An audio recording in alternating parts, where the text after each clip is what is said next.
Hi viewers, welcome to our channel. ప్రస్తుతం మనతో పాటు సీనియర్ జర్నలిస్ట్ దామ బాలా సార్ వారితో మాట్లాడదాం. నమస్కారం సార్. నమస్తే సార్, జగన్మోహన్ రెడ్డి గారికి లండన్ వెళ్ళడానికి నిన్న కోర్టు పర్మిషన్ దొరికింది సార్. ఈ సెప్టెంబర్ 3 నుంచి 25 వరకు వెళ్ళబోతున్నారు. అయితే ఇప్పుడు అసలు జగన్మోహన్ రెడ్డి గారు లండన్ ఎందుకు వెళ్తున్నారు, ఇన్ని రోజులు ఏం చేస్తారనే దానిపైన కూడా ఒక చర్చ అయితే మొదలైంది సార్. మరి మీరేం చెప్తారు సార్ దీంట్లో? జగన్ లండన్ వెళ్ళడానికి ప్రతిసారి పర్మిషన్ తీసుకోవాలి. ఎందుకంటే అతనికి విదేశాలకు వెళ్ళడానికి అనుమతి లేదు, పాస్పోర్ట్ కూడా సబ్మిట్ చేయాలి. So court permission, CBI court హైదరాబాద్లో కోర్టు పర్మిషన్ ఇస్తేనే అతను విదేశాలకు వెళ్ళాలి. గత 10 ఏళ్ళుగా ఇదే జరుగుతుంది. అయితే ఇప్పటివరకు కోర్టు ఎప్పుడూ రిజెక్ట్ చేయలేదు.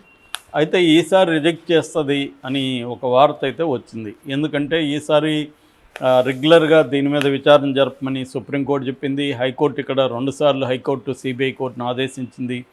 రోజువారీ విచారణ ఇది కంప్లీట్ చేయండి, ఫస్ట్ డిస్పోజబుల్ పిటిషన్ని కంప్లీట్ చేయండి, తర్వాత రెగ్యులర్గా ట్రయల్ స్టార్ట్ చేయండి అని చెప్పింది. కానీ ఇప్పటివరకు అదేమీ జరుగుతున్నట్టయితే లేదు. సో ఈ నేపథ్యంలో ఈయనకి ఇప్పుడే విచారణ లేట్ అవుతుంది, వీళ్ళు సరిగ్గా కోఆపరేట్ చేయట్లేదు, విచారణకు డిస్పోజల్ పిటిషన్లు వేసుకుంటూ ఉన్నారు, కాబట్టి బెయిల్ ఇవ్వద్దండి అని గట్టిగా వ్యతిరేకించింది సిబిఐ. కానీ నిన్న సిబిఐ కోర్టు ఇతనికి పర్మిషన్ గ్రాంట్ చేసింది. అయితే గతంలో సిబిఐ ఈవెన్ పాస్పోర్ట్ కూడా, మామూలుగా అయితే పాస్పోర్ట్ రెన్యువల్ అనేది మినిమం 10 years చేసుకోవచ్చు, 20 years కూడా చేసుకోవచ్చు. ఓకే. కానీ జగన్కి 15 రోజులు మాత్రమే పాస్పోర్ట్ రెన్యువల్ చేసుకోవాలి, 20 రోజులు చేసుకోవాలి అన్నట్టుగా కండిషన్లు సిబిఐ పెట్టింది. దాని మీద కూడా కోర్టులో జగన్ అడిగాడు, నాకు మినిమం నేను 10 ఏళ్ళు చేసుకుంటాను అని.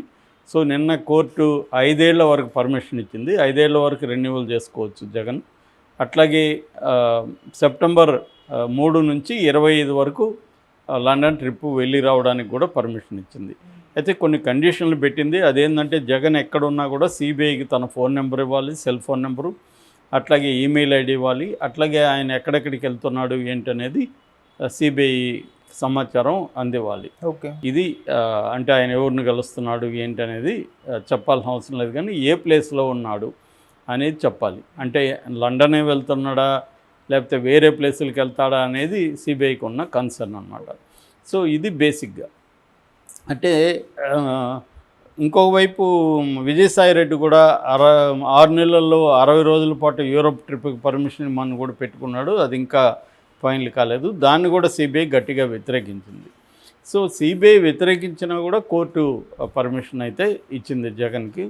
ఎందుకంటే ఇది ఇప్పటికిప్పుడు ట్రయల్ ఏం లేదు, ఇప్పటికిప్పుడు తను విదేశాలకు వెళ్ళడం వల్ల ఈ కేసు మీద ఏ రకమైన ప్రభావం పడదు అని ఇచ్చినట్టుగా మనకు అర్థమవుతుంది. సో అయితే ఇక్కడ తెలుగుదేశం మీడియా అసలు ఈసారి జగన్కి ఇవ్వద్దు లండన్ వెళ్ళడానికి అని కూడా కామెంట్లు వచ్చాయి. ఎందుకంటే మోడీ గవర్నమెంట్ ఉంది కాబట్టి మోడీ గవర్నమెంట్ స్ట్రిక్ట్గా ఉంటుందని. కానీ మోడీ గవర్నమెంట్ ఇప్పటివరకు జగన్ విషయంలో స్ట్రిక్ట్గా ఉన్న దాఖలాలు అయితే ఏమీ కనిపించలేదు ప్రస్తుతానికైతే. అంటే మోడీ అవసరాలు ఏంటి జగన్తో అనేది కరెక్ట్గా ఎవరికి అర్థం కాలేదు.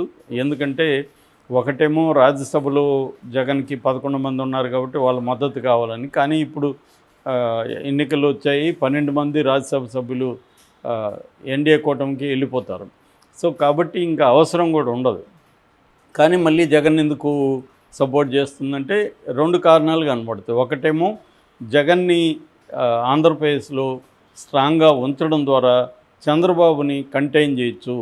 అంటే జగన్ లేకపోతే చంద్రబాబుని కంట్రోల్ చేయడం కష్టమవుతుంది రేపు పొద్దున. సో ఒక స్ట్రాంగ్ అపోజిషన్ ఫోర్స్ అనేది ఆంధ్రప్రదేశ్లో ఉండాలి. ఎందుకంటే జగన్ కూడా మన కంట్రోల్లో ఉండే వ్యక్తే కానీ మనకి కంట్రోల్ మీరే వ్యక్తి కాదు.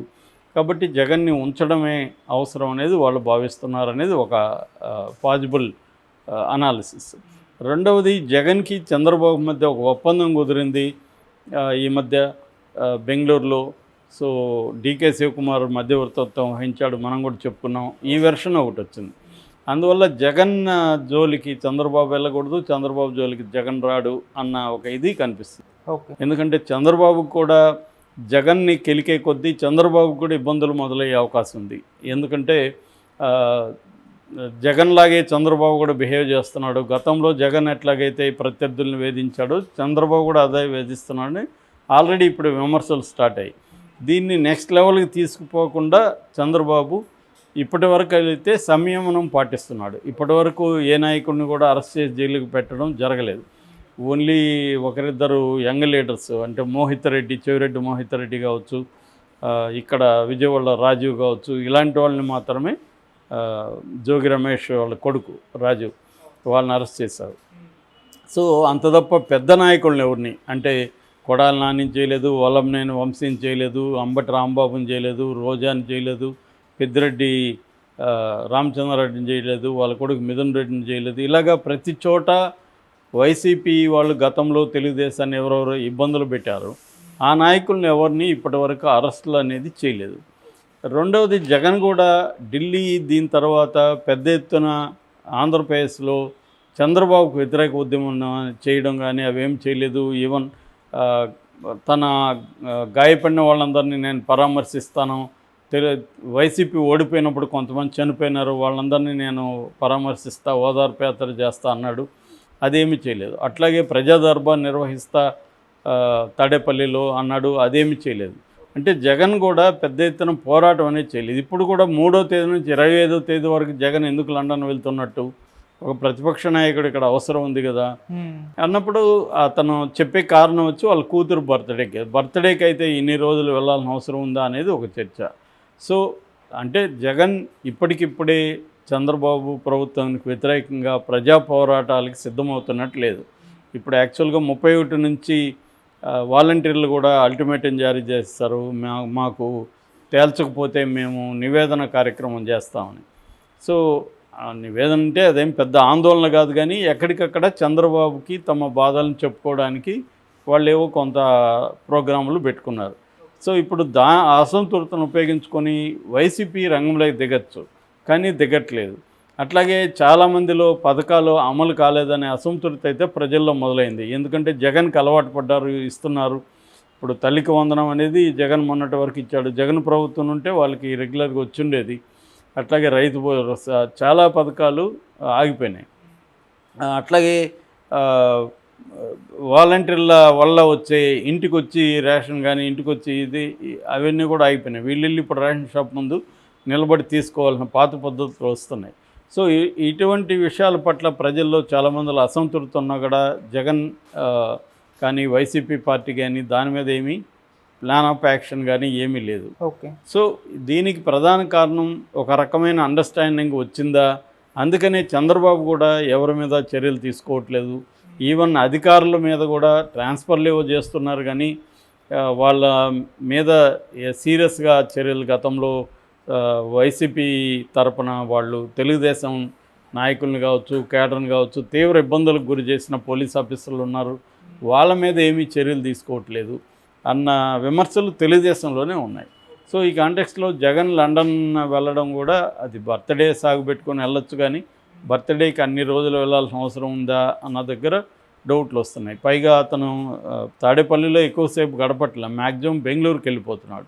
ఈ మధ్యకాలంలో 6 సార్లు బెంగళూరుకి జగన్ వెళ్ళాడు. అక్కడ జగన్కి ఏమి అవసరాలు ఉన్నాయో తెలియదు, అవి పర్సనల్ కావచ్చు, కానీ అంటే ఒక ప్రతిపక్ష నాయకుడిగా అతను సరిగ్గా పనిచేయట్లేదన్న విమర్శలు వైసీపీలో నుంచి కూడా ఉన్నాయి.